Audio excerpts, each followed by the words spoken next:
Your money is an emotional bank account. No, it's not. Yes, it is. Money, money, money. We're all like seeking the elusive money. Hello, everyone. Welcome to Truth Drive. I'm Don Thompson.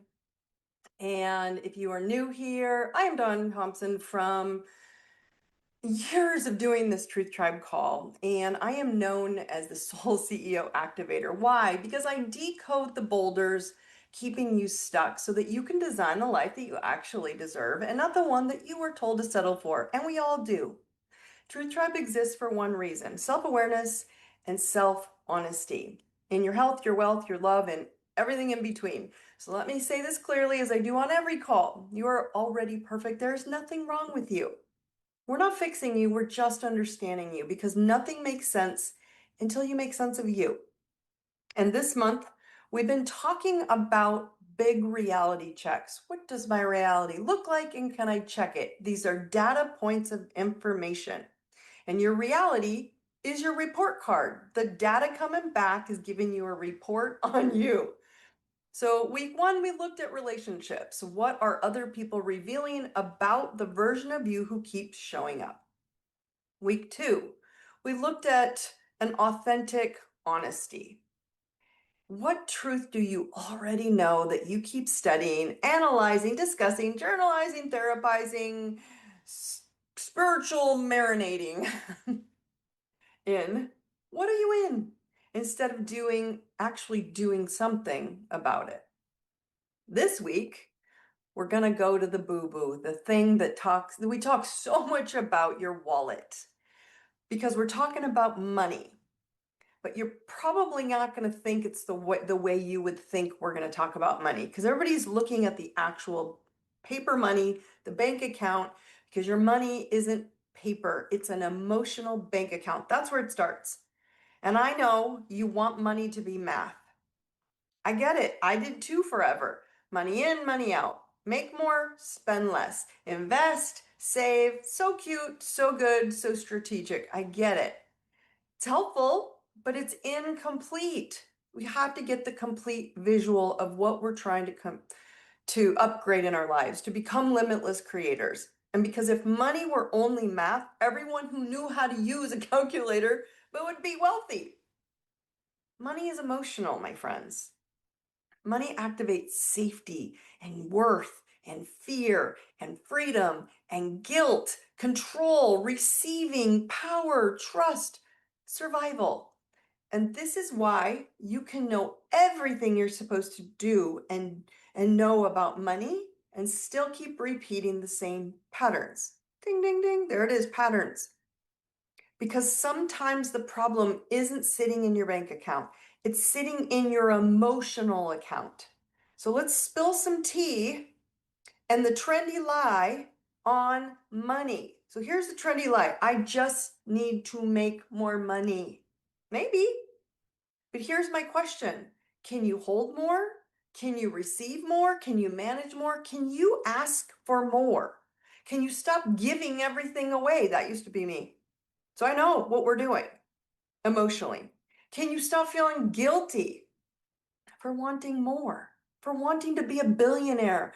Gosh, if I could just be like that, oh, it must be great to be like that. There's no guilt for you wanting more because you can give more. Can you make more without immediately finding 17 new ways to spend it? Can you have more without feeling responsible for saving everybody around you? Because more money does not automatically heal your relationship with money. Sometimes it just gives your BS a larger budget. I've worked with incredibly successful people who make a lot of money, who have a lot of money, who never will have to worry about money ever again, generational wealth, and they still have an emotional scarcity going on inside of them. They're afraid it's going away. They don't feel safe. They don't feel worthy.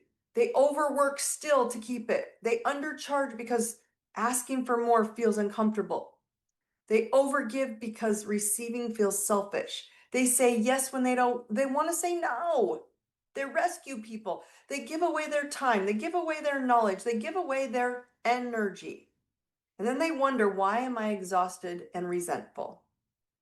That's the boo-boo. That's the emotional pain, baggage. You're emotionally bankrupt.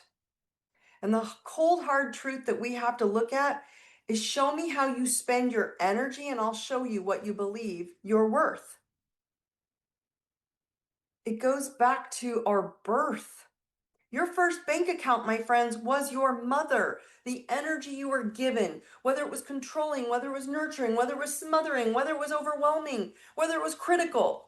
Money is the same first currency you got, you're going to equate it, because money and energy have a lot in common.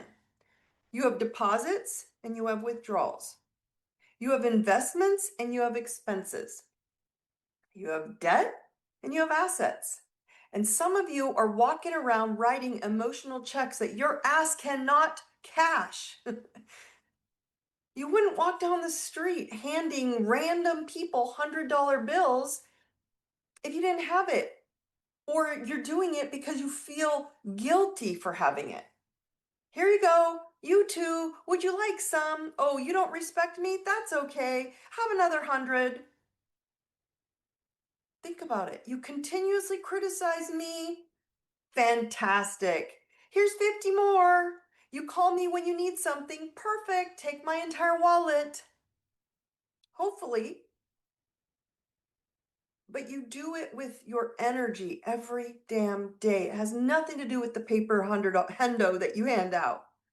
You say yes when you mean no. Withdrawal, you overwork, you withdraw, you spend 3 hours worrying about something you cannot control, withdraw. You rescue someone who refuses to help themselves, withdraw.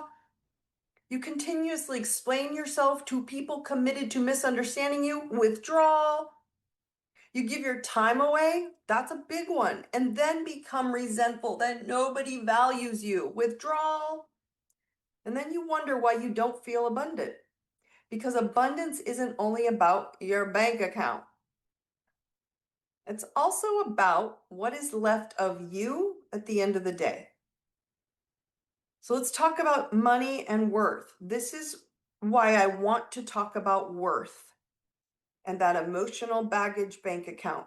Because people say, I know I'm worthy. Okay, show me. Not your words. Show me your reality. Do you protect your time? Do you receive support? Do you ask for what you need? Do you charge appropriately for your work? Do you invest in yourself? And this is even things that just are small that no one would think are valuable to you. Do you allow yourself to rest? That was a big one for me. I just had to force it. Do you continuously lower your standards because you're afraid something better won't come along?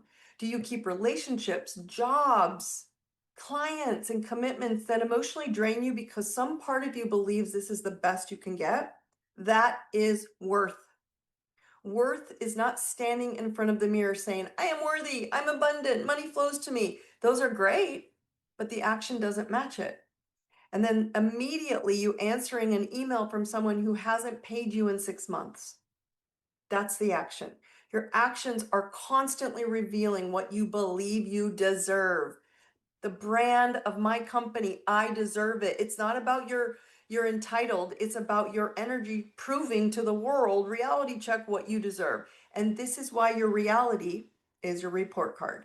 This is the data that you're getting back for you.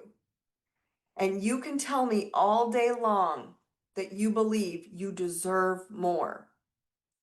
But where are you continuously accepting less? That is your reality check. That is your report card. That is your data. And the data doesn't data. The math doesn't math.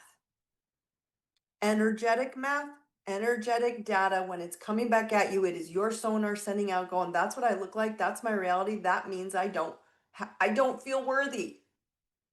And we have to change that. And that's your data to tell you what's inside ready. So I've had to learn this in my own life, my friends, same as everyone else. I've spent a lot of time, years, almost 30 years, 28, 29 years in this business, helping a lot of people, teaching, supporting, giving, solving. And there's a point where being generous can quietly turn into over functioning.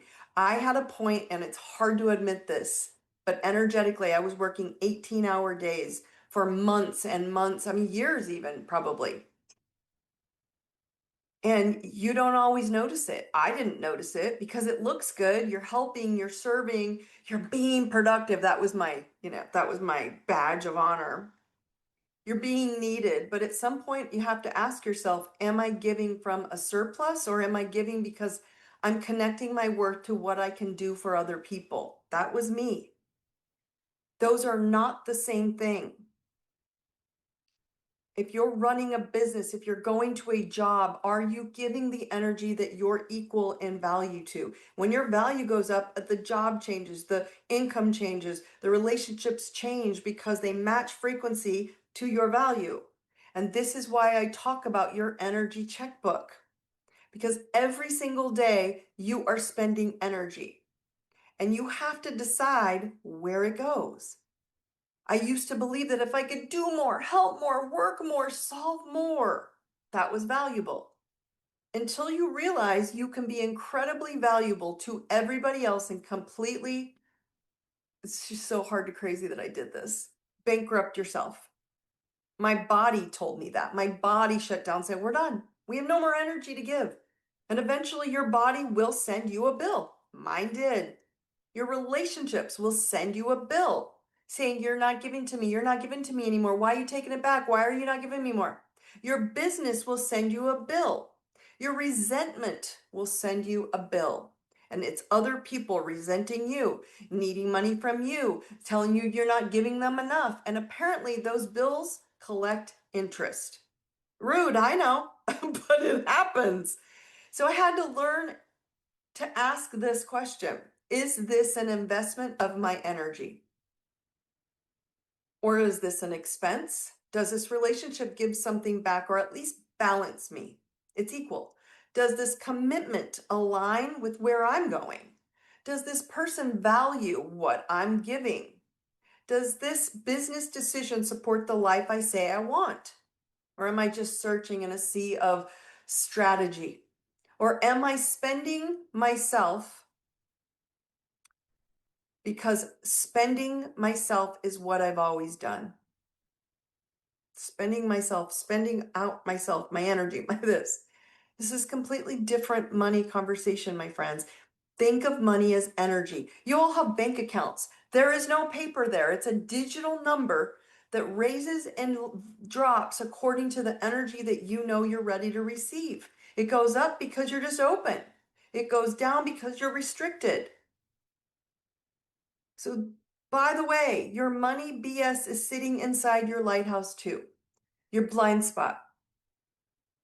I teach this because this is so easy and fast to see, because money is not one topic. Money can activate multiple rooms in your lighthouse.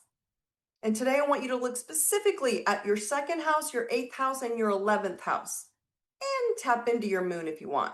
But your second house can show you themes around money, resources, possessions, things that are important to you, values, security, self-worth. Right? And so in the second house, I want you to turn it more into, what do I value? Mine represents Cancer, which is home, real estate. My house is Zen, beautiful, real estate. Dirt is very important to me. I'm married to a builder. Shocker, I would do that. What do you believe you deserve to hold? What value when I receive?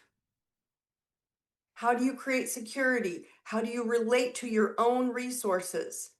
Then directly across from the second house is your 8th house. Shared resources, trust, receiving, debt, power, vulnerability, intimacy, death and rebirth, letting go of one and starting something new. How vulnerable can I be and open up and say, this is who I am, this is what I want. So what happens when your energy, money, resources, and life be connected to other people? That's when you're like, do we freeze up? Do I open up? Am I ready to receive?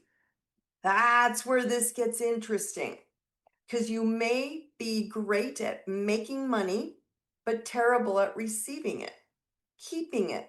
You may be great at giving it, but you're uncomfortable at asking for help. You may know how to create all these resources and connections, but become controlling when you have to trust someone else. You may say you want intimacy, but that second someone gets too close to see the real you, suddenly you need space. This is why money and intimacy are more connected than people realize.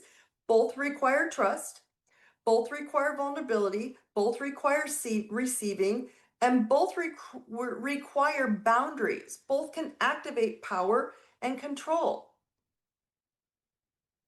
And it's really vital that you understand this. Both match each other, both reveal your BS faster than anything else.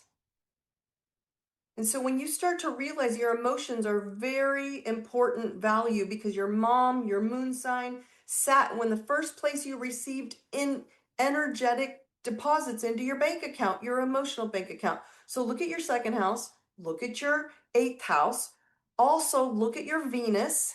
And because Venus can bring around themes around value, attraction, pleasure, receiving, connection, and what we're drawn toward, go look for Taurus. Venus rules Taurus. Taurus is the natural ruler of the second house. What house does Taurus rule? What category in your life may be teaching you a lesson around value, stability, security, pleasure, resources, worth? Mine is Taurus is in my 12th house. Whew, that was a hard lesson to learn because I was literally keeping myself into this imaginary jail.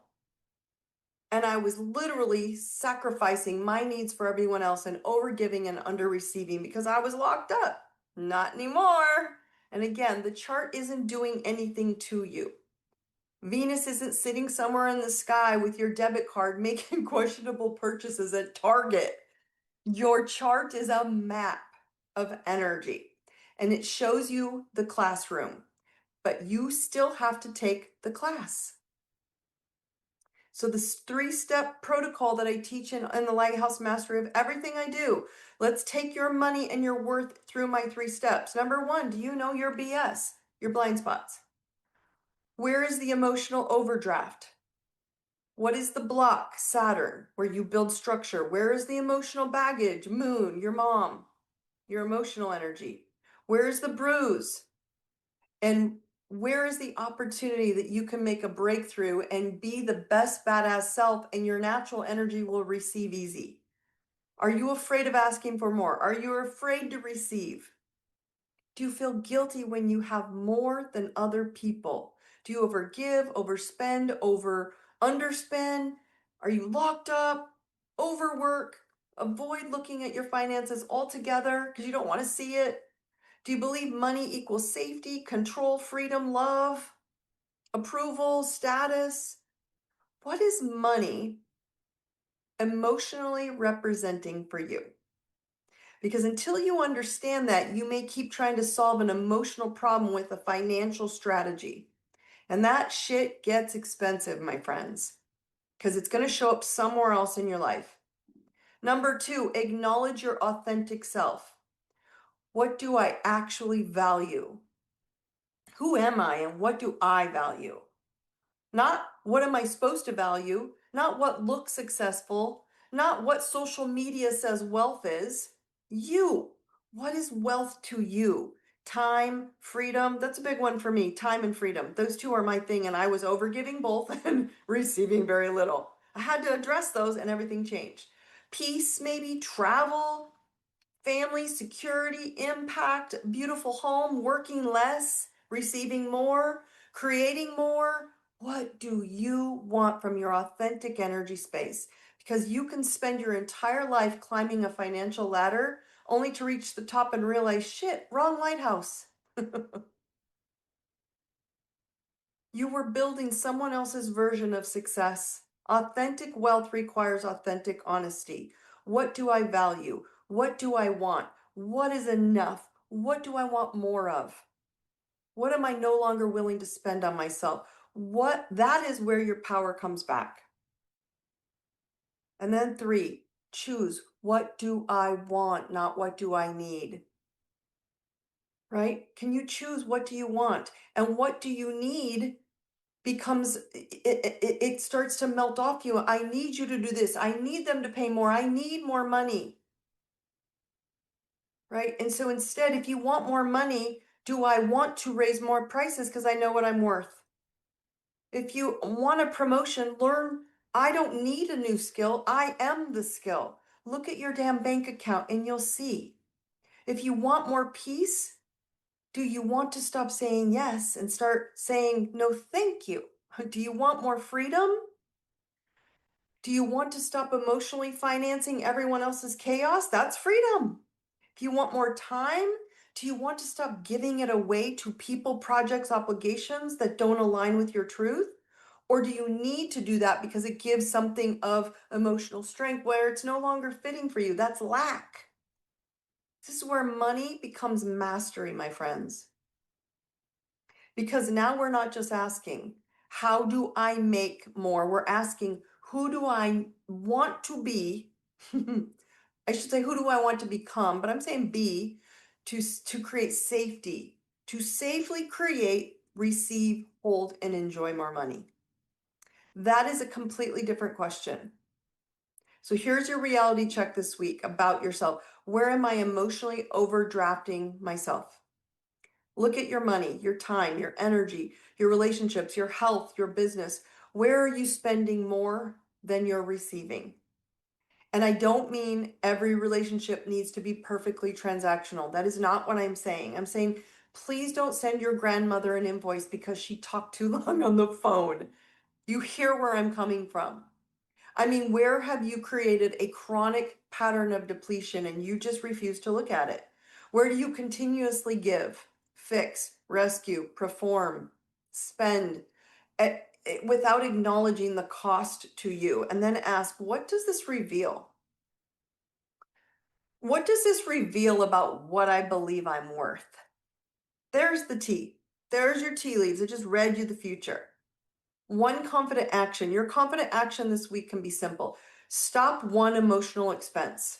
One, cancel something, say no thank you to something, ask for help, raise a price, have the money conversation, look at your numbers, protect an hour of your time. Stop rescuing someone, receive something without immediately trying to give something back. Just say thank you. One action. Because every time you stop emotionally overdrafting yourself, you send a message back to your nervous system right here. I am safe holding my value. And that is how worth grows. Not because you said it, but because you demonstrated it, because you became it. Your bank account may not be your first money problem. Your emotional spending habits might be. Because money is not only revealed, it's not revealing what you make, it's revealing what you value, what you tolerate. That's a big one. What you protect, what you give away, what you can receive, and what you believe you deserve to hold. So before you ask, how do I make more money? Ask, where do I want to stop spending myself? Spending my energy. Because your reality is your report card, and your emotional bank account, that boo-boo, it has receipts, my friends. It's showing you the data. So everybody right here, nervous system, immune center, thymus tap. Repeat after me. I am courage. I am love. I am truth. I know courage. I know love. I know truth. By the way, everything we've talked about today and every week prior is sitting somewhere inside your own lighthouse of energy, in your money, in your worth, in your ability to receive, fear of losing, your patterns of overgiving, your blocks, your baggages, your bruises, and your breakthroughs. Look at your second house, look at your eighth house, look at Venus and Taurus in your chart, and look at your moon, your mommy bank account. Your money story isn't random. There are lessons, conditioning, strengths, opportunities sitting inside your own soul map. And if you're sitting there thinking, Dawn, I don't know what the hell any of that means, perfect. Start with my reality check reset. You can find it anywhere I am on social media, IDeserveItNow.com, my website, all on the homepage. Just scroll down, go to my link in bios. That's where we expose your BS and help you start understanding what your own lighthouse has been trying to tell you about you and what you're worth. And if you're already done reality check reset and you're like, I'm ready to stop visiting one room at a time, Don, actually master the whole damn lighthouse, Soul Masters 180. This is where we go all in. Hop on my website. Again, IDeserveItNow.com, even my name, DonThompson.com. Details are always in the notes below. If you're on social and you're watching this, have a beautiful week, my friends. You deserve it. You are worth it. I love you. Brightest blessings. Have a great day.